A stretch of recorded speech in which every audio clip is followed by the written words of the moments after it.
nous allons aborder les biais cognitifs qui sabordent les deals et les antidotes pratiques pour les éviter. Les biais cognitifs sont extrêmement nombreux. Les comprendre va servir à deux choses. Le premier, c'est de mieux se protéger, et le deuxième, c'est de mieux structurer ses propositions. En négociation, il y a beaucoup de biais cognitifs. En voici trois principaux. Le biais de l'ancrage, dont nous avons parlé, celui-ci est très marqué. Je vous invite d'ailleurs à regarder la vidéo que nous avons faite sur le sujet qui détaille ce biais. Celui-ci consiste à donner un chiffre très décalé, qui ensuite va servir de base pour le restant de la négociation. Le biais de fixed pie, qui est le biais de chercher activement qu'est-ce qui est variable dans la négociation, pour pouvoir créer de la valeur. Et le biais de la dévaluation en réaction. Alors celui-là est un petit peu complexe, mais l'idée c'est de faire porter la proposition par quelque chose de différent que nous.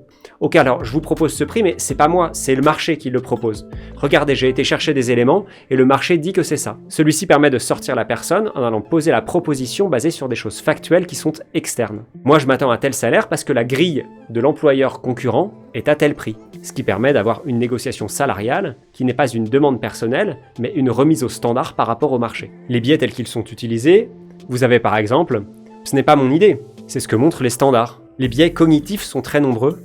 Moi, celui que j'aime beaucoup, c'est le biais de la réciprocité. Quand vous donnez quelque chose, la personne va vous rendre quelque chose. Et souvent en vente, on dit qu'il faut d'abord donner avant de vouloir récupérer. Par exemple, plutôt que de relancer une personne, je vais lui dire une information, le marché est comme ceci en ce moment, etc.